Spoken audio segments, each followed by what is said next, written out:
현실이 힘들고 어려워도 그 마음은 기쁨과 감사 속에 살 수밖에 없다는 거죠. 이 바울이 보여주는 거예요. 바울은 그래서 감옥 속에 있으면서도 빌레델비아 교회에 편지하는 내용에 기뻐해라, 내가 다시 가노니 기뻐해라, 이 말을 해요. 바울 자신이 옥 속에 감옥에 있었지만 그 마음은 기뻤으니까, 그 마음에 하나님의 은혜 속에 있었습니까? 그래서 바울 사도는 고난과 곤핍과 그 핍박 이런 것을 자기는 오히려 기뻐하고 자랑한다, 이런 표현을 해요. 왜 그러겠어요? 그 고난과 핍박 속에 하나님의 넘치는 능력과 은혜를 체험하니까 내가 어려움 속에 있는 이때가 하나님의 능력이 임하는 때고 하나님의 은혜가 내게 임하는 때다 하는 경험이 계속 수없이 체험을 하니까 그런 고백을 하게 되는 것이거든요. 그래서 지금 많은 사람들이 믿음으로 살고 있지만은 사실 예수님께서 말한 대로 좁은 길이 아니라 넓은 길로 가고 있는 상황으로 봐야 돼요. 아니면 세속화의 길이죠. 그러니까 인간 중심의 삶을 이게 믿음 생활을 한다면서 살고 있기 때문에 그 길이 편안할 것 같은데 하나님의 은혜와 능력은 거기에 임하지 않는 거예요. 하나님의 능력의 역사는 언제나 언제 임하느냐면 하나님의 뜻을 이루는 현장에 하나님의 은혜와 능력이 임하거든요. 이게 바울 사도가 감옥 속에 있으면서도 하나님께 그 믿음을 버리지 않고 기도하고 찬양한 찬송하는 하나님의 능력이 임해서 감옥이 흔들리고 문이 열리고 그런 역사가 있으면서 하나님의 은혜를 체험하듯이 우리가 믿음으로 산다고 하지만은 하나님의 말씀대로 살아야 하는 일이 힘드니까 내 형편대로 내 생각대로 그냥 사니까 어려움이 없이 지나는 거예요. 그 어려움이 없이 지나지만 거기는 하나님의 뜻이 이루어지지 아니하고 오히려 하나님의 뜻을 역행하는 그런 삶을 내가 사니까 거기에 하나님의 은혜와 능력이 임할 길이 없는 거예요.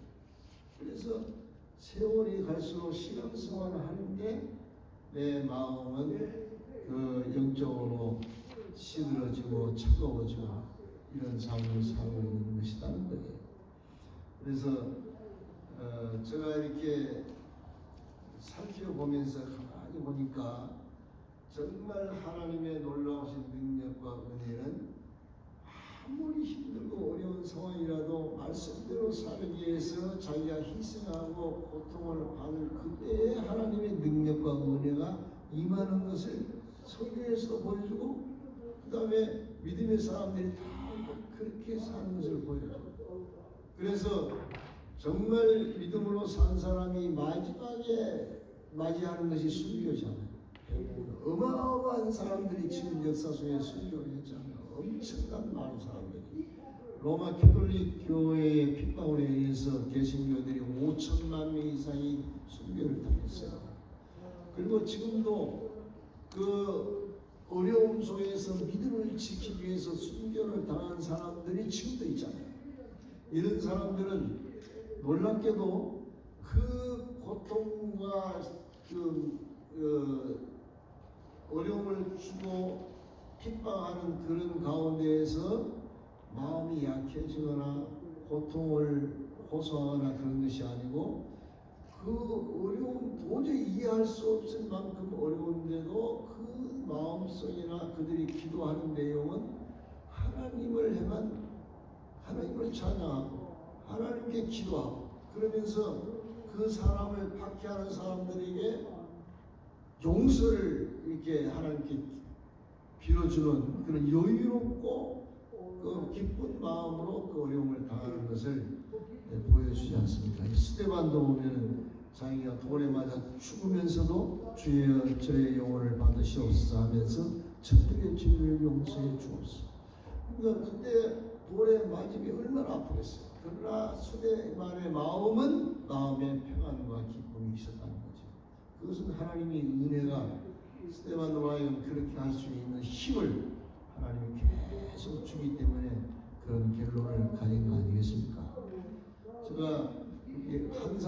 목사님이란 분이 여러분이 아시는 분도 있겠지만은 일제 신사 참배를 거부하다가 옥에 가서 5년 이상 옥고를 평양에서 옥고를 치르면서 그 한현도 목사님이 있는 그 감방은 독방인데 거기에 뭐 불을 겨울에 추운 겨울에 그냥 바람이 들어오는 그런 데서 혼자 거기에 대변기가 있으면서 지나는 그런 어려움이에요. 그 한상도 목사님이 우리 목회학 때에 목회학을 가르쳤어요. 가르치면서 하는 말이 자기는 만약에 내가 하나님께서 이 감옥 속에서 내게 나타나셔 하는 일을 내가 말을 한다고 하면 사람들이 나를 신비주의라고 비난을 할 것이다. 빈대에 물리고 추위에 떨고 그러면서 폐병에 걸려가지고 죽기 전까지 갔거든요. 그런 고통 속에서 또 끌려가면서 고문도 받고 5년 동안. 그런데 그분이 목회 강의에서 무슨 말 하냐면 제가 지금까지 이 생애 가운데 가장 마음의 평안을 누렸던 때가 옥에 있을 때라 그렇게 그 육신적으로 고통을 견딜 수 없죠. 근데 그 마음은 하나님이 거기에 은혜를 주시니까 그 마음에 하나님이 함께하는 것을 그냥 느끼니까 하나님이 말씀도 하시고 역사하니까 너무 마음이 편안한 거예요. 기쁜 거예요. 그래서 그런 말을 우리 목회 시간에 했어요. 갔죠. 여러분 우리가 이 하나님의 은혜 속에 참전 들어간다는 말은 하나님의 은혜로 우리의 삶의 형편이 더 나아지고 좋아진다 이런 뜻이 아니에요. 하나님의 은혜 속에 있으면은 환경과는 상관없이 그 하나님의 능력과 은혜의 세계 속에서 내 자신이 보이지 않고 하나님의 그 은혜와 능력만 계속 느껴지니까 마음은 편안하게 자유 속에서 기쁨 속에서 걱정, 근심, 염려, 두려움 전혀 없는 그런 삶을 산다는 것이고 그 삶의 결과는 세상 사람, 세상에 빛을 비치는 선한 삶, 의로운 삶이 되니까 삶의 의미와 가치가 굉장하게 느껴지면서 보람을 가진 거예요.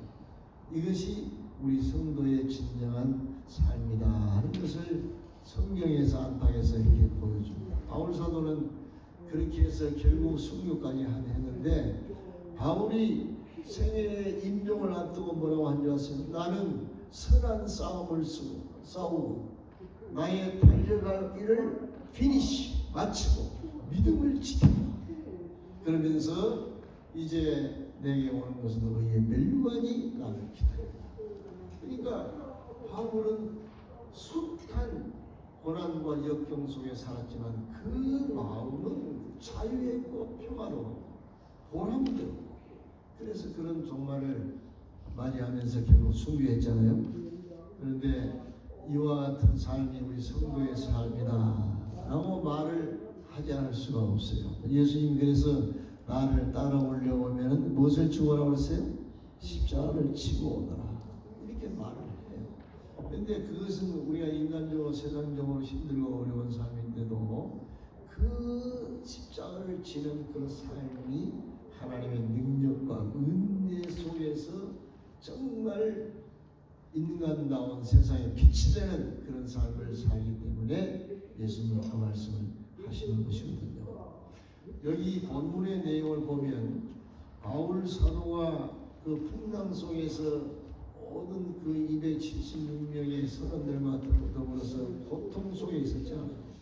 그런데 그 속에서도 바울 사도는 그 어려운 그런 일보다는 그때 하나님 앞에 계속 기도를 드려요. 하나님께서 이 기도에 응답을 해가지고 바울아 너가 이 사람들이 절대로 너는 로마에 가야 되니까 죽지 않을 것이다. 그러니까 염려하지 마라 하면서 응답을 해 주셔서 바울 사도가 그 소식을 일상내에 전하면서 먹지 못하고 있는 사람들 먹으라 하나님께서 내게 말씀하시기를 우리는 다 살아 염려하지 말고 먹어라 하면서 식사를 먹게 하고, 결국 그들이 구원받은 것은 누구 때문이냐면 바울 때문입니다.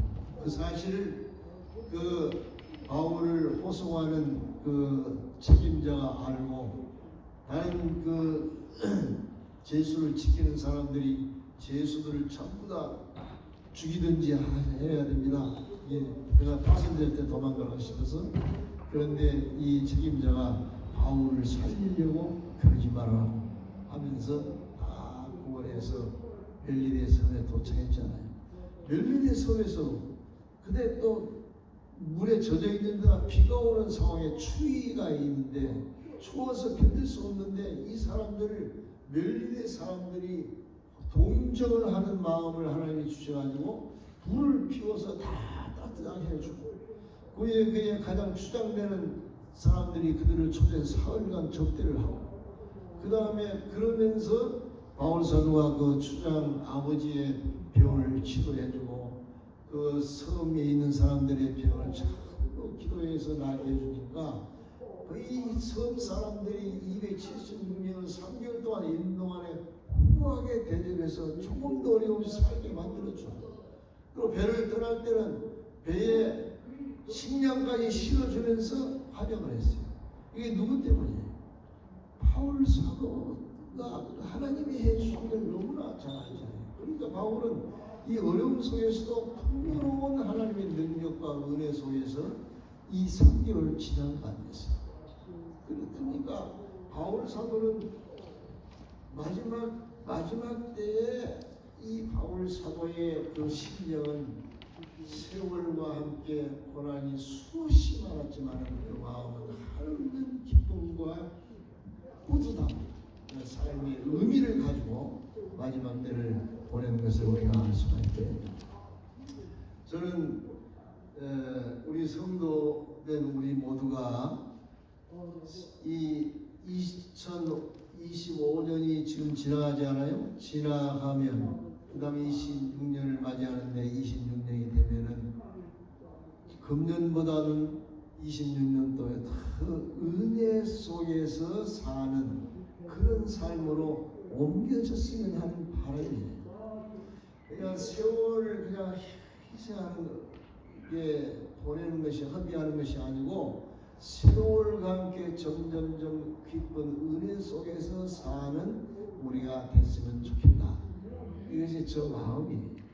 근데 저도 그렇지 못하고 있는 상황인데, 저는 근래에 그래도 하나님께서 조금 그런 그 느낌을 주었어요. 행편이 나아지고 그런 건 전혀 아닌데, 하나님의 은혜 속에서 내가 지금 움직이고 있다는 그런 느낌을 자꾸만 받아요. 그래서 주변이 아무리 힘들고 어려워도 그게 거기 때문에 내가 괴로움에 같이 괴로워하지 않고, 하나님의 은혜, 하나님의 사랑, 하나님의 능력이 나의 삶을 이렇게 인도하고 계신다는 생각이 점점점 많아져야, 이건 정말 감사할 일이에요. 이런 생각이 있는데, 여러분도 그랬으면 좋겠어요. 여러분, 우리가 바라는 것은 하나님 예수님을 잘 믿고 예수님의 은혜와 복을 받아서 모든 것이 편안하게 잘 됐으면 얼마나 좋을까. 하나님의 축복수의 자녀들이 형통에 대해서 얼마나 좋을까. 이 기대 속에 있는데, 그 기대는 할 수 있는 기대고 또 하나님이 그런 은혜를 주시는 분이지만은, 여러분의 마음이나 저 마음 속에 어떤 마음을 가지기를 원하면은 하나님의 은혜와 능력 안에서 삶이 사라지도록 내 은혜의 깊은 은혜 속에 들어가게 해주십시오 하는 기대가 더 좋은 기대라고 생각해요. 그런데 이제 문제는 어떻게 하면 세월과 함께 우리가 은혜 속에 들어갈 수 있느냐, 그 내용을 이렇게 보면은 대개 마지막에 계속 깊은 은혜 속에 산 신앙의 선진들이나 믿음의 사람들을 보면은 뭐가 특별하냐면은 그들의 삶의 내용이 하나님의 뜻을 순종하기 위해서 어려움과 고통을 감당하는 사람들입니다. 그러니까 하나님의 뜻을 이루는 데 쓰임 받기 위해서 어려움과 고통을 견디는 사람들이 다 그 은혜를 받고 있는 걸 봤어요. 지금 이제 문제는 그러니까 뭐냐면 하나님의 은혜가 내리는 장소는 하나님의 뜻이 이루어지는 곳인데 이 악한 세상에서 하나님의 뜻이 쉽게 이루어지는 거 아니잖아요.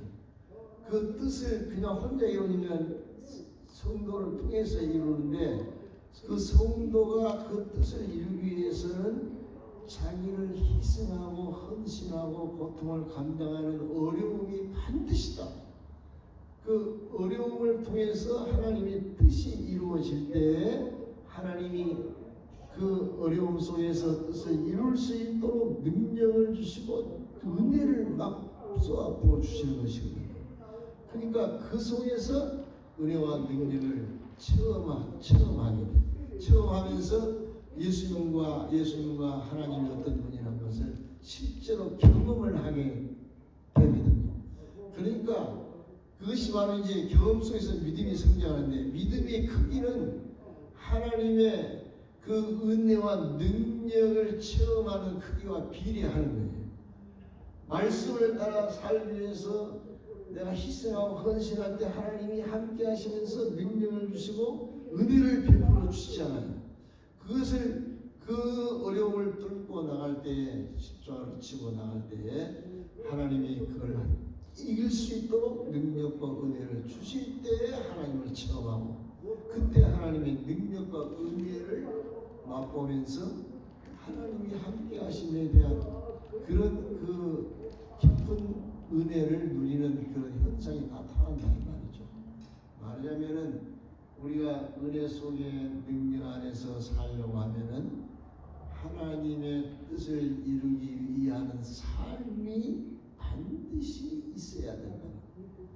하나님의 말씀을 아무리 많이 알고 있고 많이 묵상하고 있고 많이 말씀을 믿고 있어도 그 믿고 묵상하고 있는 말씀이 나의 삶으로 옮겨지면서 내가 그 삶을 살기 위해서 힘들고 어려운 희생 고난을 같이 하는 그 과정이 없이는 하나님의 은혜가 내리지 않는다. 하나님 아무리 성경을 많이 알아도 믿고 있어도 그 믿는 말씀대로 삶으로 옮겨질 때 하나님이 능력과 은혜로 역사하니까 그때 체험을 하게 된다 말이죠. 그러니까 이 순종 행위가 없이 그냥 믿기만 믿으면 알기만 알면은 하나님의 은혜와 능력을 체험할 길이 없어요. 그래서 계속 세월은 가도 내 마음속에 하나님에 대한 열정과 하나님을 경외하는 믿음이 뜨거워질 수가 없다 이 말이죠. 삶이 없어요. 행위가 없으면 행위가 없는 믿음 그래서 죽은 믿음이라고 하잖아요. 여러분들이 정말 세월과 함께 깊은 은혜 속에 살려고 하면은 하루하루가 하나님의 뜻을 따라서 하나님의 뜻이 이루어지는 행위, 삶이 거기에 있어야만 하나님 그 일을 이루면서 은혜와 능력을 주시니까 그 은혜와 능력을 체험하면서 살게 된다는 것이죠.